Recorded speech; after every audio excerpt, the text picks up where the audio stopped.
Good morning दोस्तों।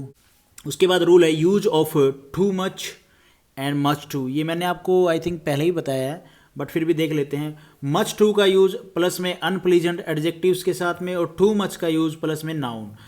Much too painful, much too careless, ये हमारे क्या है, अनप्लीजेंट चीज़ें होगी ना, अनप्लीजेंट एडजेक्टिव्स हो गए। Too much pain, too much, ये मच टू था, too much pain, too much carelessness, ये हमारे क्या हो गए, नाउन। मच टू के बाद नाउन और टू मच के बाद में एडजेक्टिव का यूज होता है, ये चीज़ आप ध्यान रखना। अब ये सेंटेंस देखो, सी इज़ टू मच केयरलेस।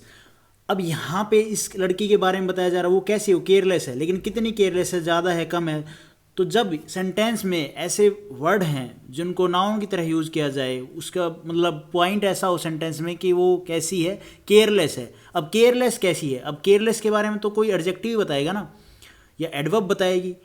अब आप देखो, ये जो टू मच है, मच टू है, ये नाउन के साथ जुड़ता है, ठीक है जी, और टू मच है वो एडजेक्टिव साथ में। यहाँ पे जो ये केयरलेस है, ये एक नाउन है, तो नाउन है तो यहाँ पे टू मच नहीं आएगा, क्या आएगा, मच टू आएगा।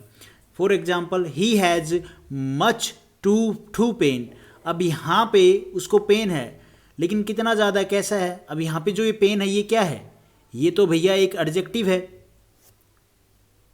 भाई ऐसा है ना, उसको कुछ तो है, लेकिन उसको क्या है, उसको पेन है। तो उसको जो ये पेन है, ये यहाँ पे क्या है, एडजेक्टिव है। एडजेक्टिव के साथ में क्या आएगा, टू मच पेन।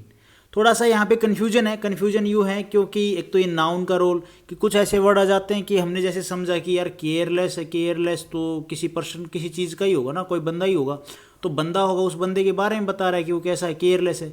तो जो उसके बारे में बताता है वो तो बंदा होगा, वो नाउन होगा, ठीक है, या प्रोनाउन होगा। अब नाउन होगा, वो कोई नाम होगा, आदित्य इज केयरलेस। अब वो अगर नाउन है तो उसके बारे में बताया जा रहा, तो ये तो एडजेक्टिव हुआ। तो इनमें थोड़ा डाउट है, वो धीरे धीरे क्लियर होगा जब हम सेंटेंस करेंगे, क्योंकि ऐसे एकदम तो भैया परफेक्ट जो एक्सपीरियंस टीचर है वही बताते हैं। यहाँ तो मैं रिवीजन कर रहा हूँ, तो ठीक है, थोड़ा डाउट है तो कोई बात नहीं। आपने काफ़ी बार ऐसे देखा होगा ना, एक ही वर्ड नाउन भी होता है और एडजेक्टिव भी होता है, वो वाला सिस्टम चलता है यहाँ पे। सेंटेंस के हिसाब से चीज़ें देखी जाती हैं कि सेंस क्या कह रही है सेंटेंस की। तो ये अभी नहीं पता चलेगा, आगे देखते हैं। नोट क्या कहता है, मच टू हमेशा अनप्लीजेंट एडजेक्टिव्स को दिखाता है। ओके, मच टू अनप्लीजेंट, जैसे कि केयरलेस हो गया, और इसका यूज प्लीजेंट एडजेक्टिव के साथ गलत माना जाता है। For example, he is much too happy. अब यहाँ पे ये गलत होगा, ये अनप्लीजेंट चीज़ों को दिखाता है, मतलब जो अच्छी चीज़ें ना हो। तो यहाँ पे मच टू की जगह क्या यूज़ करेंगे, वेरी यूज़ करेंगे। He is very happy. Use of none too, अब इसका क्या यूज मतलब होता है, नन टू नॉट वेरी। इसका यूज प्लीजेंट अच्छे तथा अनप्लीजेंट बुरे दोनों प्रकार के एडजेक्टिव के साथ में होता है। For example, he is none too good, he is none too bad.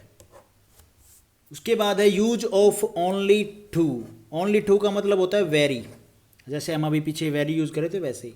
Only too का यूज बहुत के अर्थ में गुड तथा बैड क्वालिटीज को दिखाता है। For example, my brother is only too healthy.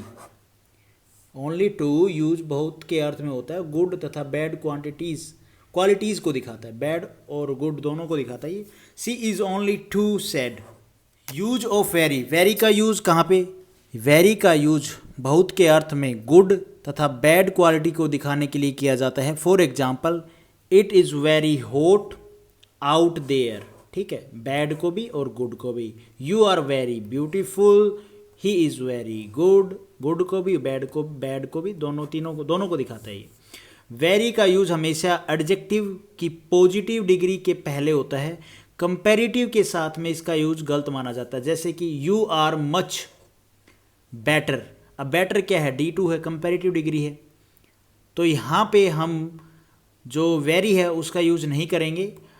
You are very good, ये क्या है, पॉजिटिव D1 है, तो इससे पहले हम वेरी का यूज करते हैं। वेरी के साथ मच का यूज कर कंपैरेटिव डिग्री D2 को दिखाया जाता है। You are very much better, तो ये जो वेरी मच बेटर, ये दोनों तीनों यूज हुए ना। यहाँ पे वेरी के साथ में जो ये मच यूज हुआ है, ये कंपैरेटिव डिग्री को दिखाया जा सकता है। कंपैरेटिव डिग्री को दिखाने के लिए हम यहाँ पे इसको यूज़ करते हैं, ठीक है। तो ये चीज़ें थोड़ी ध्यान रखना, वेरी के साथ मच का यूज कर कंपैरेटिव, वेरी के साथ में मच का यूज कर कंपैरेटिव डिग्री को दिखाया जा सकता है। मैंने पहले क्या बताया, पॉजिटिव डिग्री वाला बताया कि वेरी का यूज हमेशा एडजेक्टिव की पॉजिटिव डिग्री के पहले होता है, कंपैरेटिव डिग्री के साथ इसको गलत माना जाता है। तो यहाँ पे उसको भी क्लेरिफाई कर दिया है कि अगर मच का यूज़ करना है तो वो कंपैरेटिव डिग्री बोले तो D2 को दिखाया जा सकता है। इसको दिखाने के लिए हम मच का यूज़ करते हैं वेरी के साथ में। Difference between too and very, too का यूज हमेशा मोर देन रिक्वायर्ड को दिखाता है और यह हमेशा अनप्लीजेंट एडजेक्टिव के साथ आता है। वेरी का यूज बहुत के अर्थ में प्लीजेंट और अनप्लीजेंट दोनों प्रकार के एडजेक्टिव के साथ में होता है। यूज ऑफ मच, मच का यूज अब देख लेते हैं भाई, मच का यूज कहाँ पे होता है। मच का यूज बहुत के अर्थ में एडजेक्टिव की कंपैरेटिव डिग्री मतलब D2 एडजेक्टिव की कंपैरेटिव डिग्री के पहले होता है। अब यहाँ पे एडजेक्टिव क्या है, you are much taller than I, taller क्या है हमारी कंपैरेटिव डिग्री है, ये D2 है और उससे पहले हम मच का यूज करते हैं। मच का यूज एडजेक्टिव की कंपैरेटिव डिग्री के पहले होता है, तो पहले हुआ है कंपैरेटिव डिग्री है टॉलर, टॉलर उससे पहले हुआ है मच का यूज, बिल्कुल। उसके बाद है डिफरेंस बिटवीन वेरी और मच, इन दोनों का डिफरेंस। वेरी का यूज पॉजिटिव डिग्री के साथ होता है, वेरी का यूज पॉजिटिव D1 के साथ होता है, लेकिन मच का यूज कंपैरेटिव डिग्री के साथ होता है, D2 के साथ होता है। वेरी गुड बिल्कुल सुना है, very tall, very fat, much better, much taller, much fatter, ये तो चीज़ें हमने स्कूल टाइम से सुनते आए हैं। वेरी तथा मच दोनों का यूज सुपरलेटिव डिग्री बोले तो D3 के साथ होता है, लेकिन दोनों के स्ट्रक्चर में डिफरेंस होता है। कैसे, द प्लस में वेरी प्लस में सुपरलेटिव डिग्री बोले तो D3, मच प्लस में दी प्लस में सुपरलेटिव डिग्री। अब इन दोनों का अलग अलग हो गया ना, मच का और वेरी का डिफरेंस स्ट्रक्चर बता दिया है। You are much the tallest superlative degree D3 boy, she is very most, she is the very most, most क्या है हमारी superlative degree, intelligent girl of my class. उसके बाद है वेरी का यूज प्रेजेंट पार्टिसिपल के पहले होता है, किंतु मच का पास्ट पार्टिसिपल के साथ होता है। अभी ये प्रेजेंट और पास्ट क्या है देखो, दिखा। प्रेजेंट पार्टिसिपल क्या होते हैं, जब वर्ब की फोर्थ फॉर्म, वर्ब प्लस में ING कंटिन्यूस वाली जो वर्ब होती है वो का यूज एडजेक्टिव के रूप में होता है, तो वो प्रेजेंट पार्टिसिपल कहलाता है।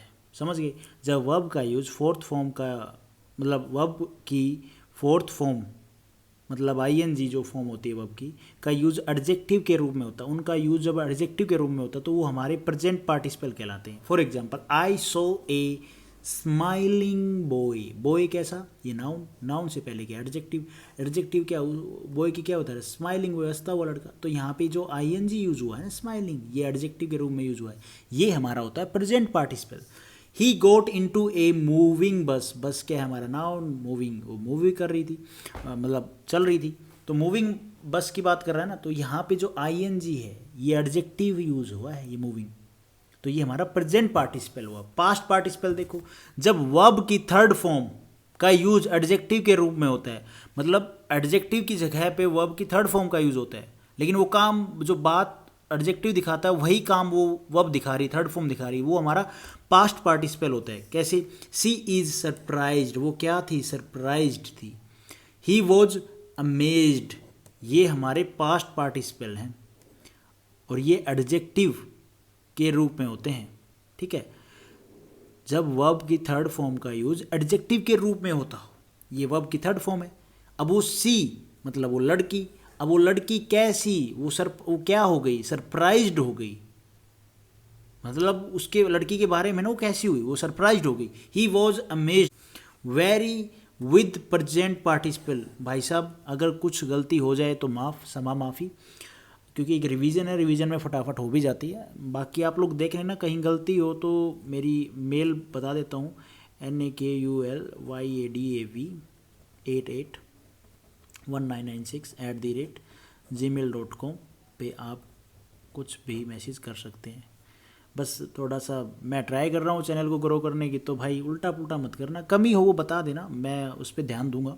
मेरी अगर इस चीज़ को बताने में कमी होगी तो मैं बिल्कुल मानूंगा, क्योंकि मैं परफेक्ट नहीं हूँ इन चीज़ों में, मैं बस ट्राई कर रहा हूँ इम्प्रूव करने की। उसके बाद है वेरी विद प्रेजेंट पार्टिसिपल। अब प्रेजेंट पार्टिसिपल बोले तो ING वर्ब की फर्स्ट वर्ब के साथ में, very interesting, very challenging, very perplexing, etc. थोड़ी प्रोनाउंसिएशन इसकी भी देखना आप। Much with past participle, much surprise, much amazed, much interested, much tired. She is much interested, past participle, in this job. उसके बाद एक नोट है, वेरी का यूज पास्ट पार्टिसिपल के पहले नहीं होता है, ठीक है जी। वेरी का यूज पास्ट जो पार्टिसिपल है उससे पहले नहीं होता है, लेकिन निम्नलिखित पास्ट पार्टिसिपल के पहले वेरी का ही यूज होता है। जैसे कि वेरी लिमिटेड पास्ट पार्टिसिपल है, very drunk, very pleased, very tired, very deleted और वेरी डिजेक्टेड। उसके बाद है यूज ऑफ फेयरली और रादर। अब ये क्या होते हैं? Not much more, not much less की सेंस में इनका यूज होता है।